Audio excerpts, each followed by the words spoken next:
Okay. Om Shanti Surendra भाई। शांति सुरेंद्र भाई जी। आज हम 20 जुलाई 2026 की मुरली रिवीजन कर रहे हैं। आज प्यारे बाप दादा की मुरली को हम 4 सब्जेक्ट के आधार पर, जैसे अपने ज्ञान, योग, धारणा और सेवा, इसके आधार पर हम अलग अलग इस बात को समझेंगे। तो आज प्यारे बाप दादा की मुरली खास कि बेगर से प्रिंस जो बनने का आधार है वो पवित्रता है।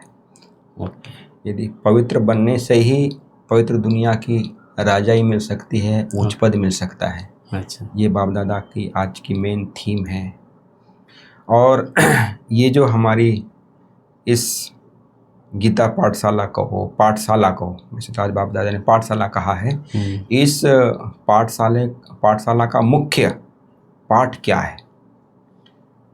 तो अभी जो समय चल रहा है और पुरुषार्थ सभी ब्राह्मण आत्माएं कर रही हैं, इस अनुसार ही बाप दादा की आज की मुरली विशेष है कि इसमें मेन मुख्य पाठ है इस पाठशाला का कि हम शरीर नहीं है, मैं आत्मा हूँ।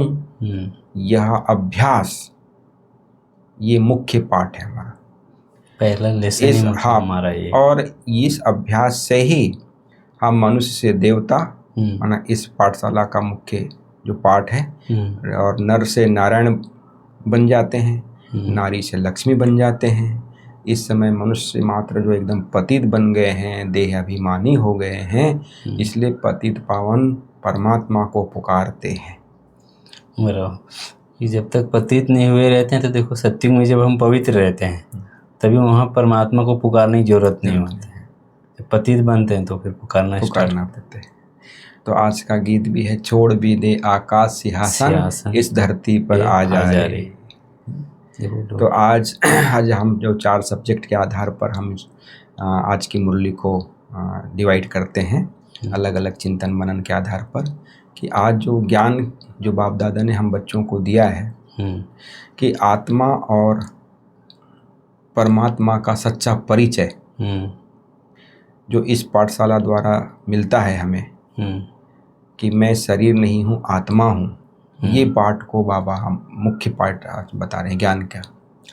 और पतित पावन शिव बाबा ही है जो ज्ञान का सागर है, जो शिक्षक है, वो सद्गुरु है, वो एक ही है, बाकी सब रचना है।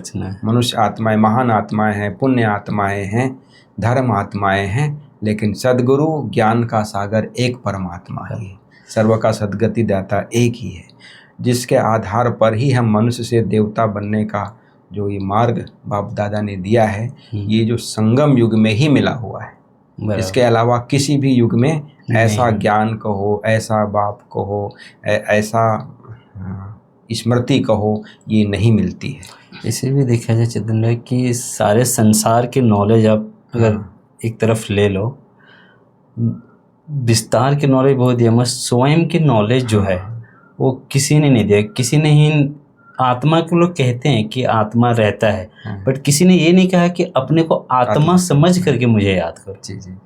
तो ये परमात्मा ही हम बच्चों को आकर के सत्य नॉलेज देते हैं। सही है। तो 84 जन्मों का चक्र भी बताते हैं, सुदर्शन चक्रधारी भी बनाते हैं, जिसके आधार पर हम चक्रवर्ती राजा बनते हैं। पवित्रता से ही बेगर से प्रिंस बनने का जो है आधार है, वो पवित्रता ही है। तो आज बाप दादा ने एक और बात कही है, जितनी महिमा परम पिता परमात्मा की है, उतनी ही महिमा इस भारत भूमि की है। कितनी बड़ी बात है, इतना हमें कितना अभिमान होना चाहिए, इस भारत भूमि पे हम जन्म लिए हैं। ये भारत भूमि की महिमा पूरे विश्व में विश्व गुरु के रूप में प्रख्यात होना ही है, क्योंकि परमात्मा की जन्म भूमि है। तो ये रुद्र यज्ञ है, ज्ञान यज्ञ है, जिसमें परमात्मा आकर हम बच्चों को समझाते हैं। ज्ञान, भक्ति और वैराग्य क्या होता है, ये ज्ञान भी परमात्मा आकर हम बच्चों को समझाते हैं। ये जो ब्राह्मण चोटी है, देवी देवता हैं, फिर बाद में बनते हैं ब्राह्मण ही देवी देवता बनते हैं। तो ब्राह्मण चोटी, इसका भी ज्ञान परमात्मा भी संगम युग पर ही आकर देते हैं। क्योंकि देखो परमात्मा का जो ज्ञान है ऊंचे से ऊंचा है जी, इसलिए ब्राह्मण अभी समझते हैं, मगर दुनिया में वो स्थूल रूप में ले लिया, उन लोग स्थूल में चोटी रख देते हैं। क्योंकि ये है ज्ञान की चोटी की बात है, की चोटी की ऊंची से बात है। ऊंची ज्ञान। तो ऐसा ही योग से संबंधित आज की मुरली में है कि मामेकम याद करो।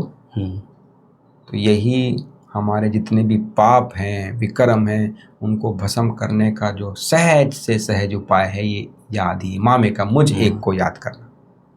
और याद की मेहनत से ही आत्मा की खाद निकलती है और आत्मा सत्व प्रधान बनती है। इसलिए बाबा कहते हैं योग का श्रेष्ठ स्वरूप है मैं और बाप, बाप और मैं दोनों में से एक बात। इस संकल्प में स्थित रहना ये योग का श्रेष्ठ स्वरूप है। क्योंकि आज अव्यक्त इशारे में भी आज बाबा दादा ने खास कहा कि शांति की शक्ति से, मतलब योग बल से माना स्वयं को और व्यक्ति को, प्रकृति को, तीनों को परिवर्तन करने का जो ये है, इसके आधार पर भी हमारी योग की स्टेज बढ़ती है।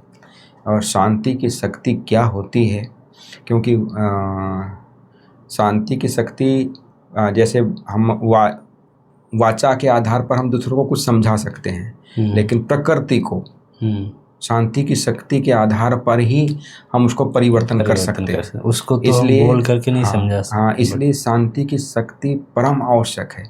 इसलिए हमारे आत्मा का जो स्वधर्म है वो शांति है। उस जैसे यहाँ पर गीत बजता है ना हर घंटे में, शांति की शक्ति से तुम्हें शांति जग में लानी है। तो ये इसलिए बजता है कि समय समय पे हमारी स्वधर्म की स्मृति आती रहे। बराबर। तो इस शांति की शक्ति को योग बल से बहुत अभी हम बच्चों को बढ़ाना है।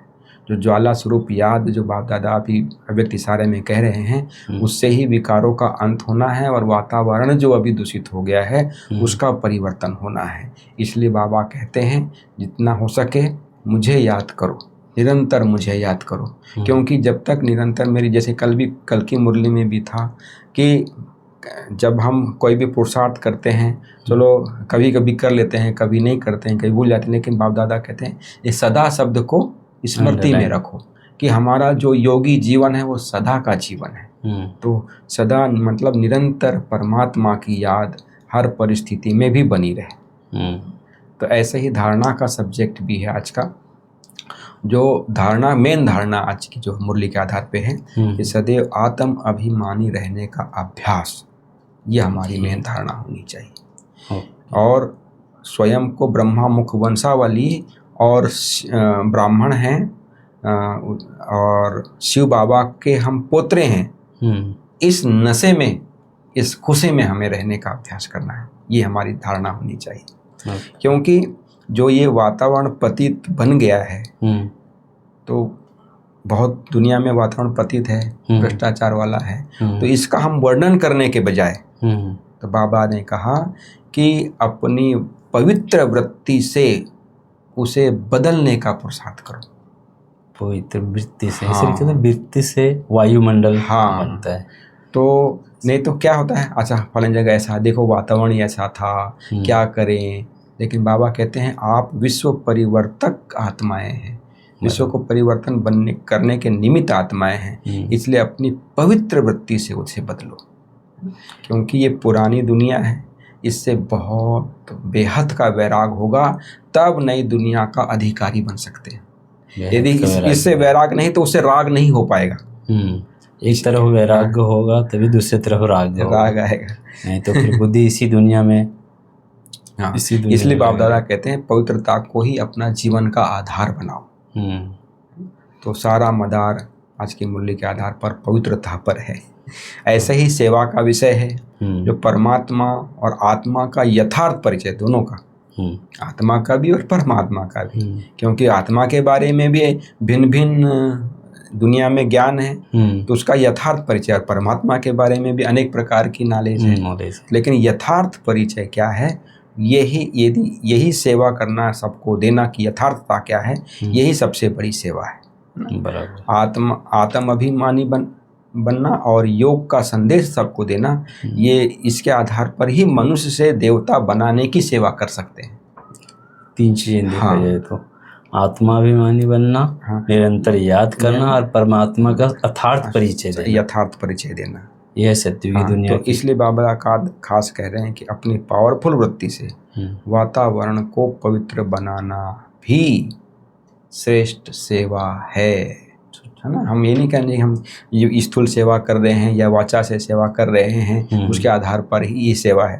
सेवा मतलब अपनी पावरफुल वृत्ति से वातावरण को शुद्ध, श्रेष्ठ, पवित्र, पावन जब बनाते हैं तो ये श्रेष्ठ सेवा है, बाप दादा ने कहा।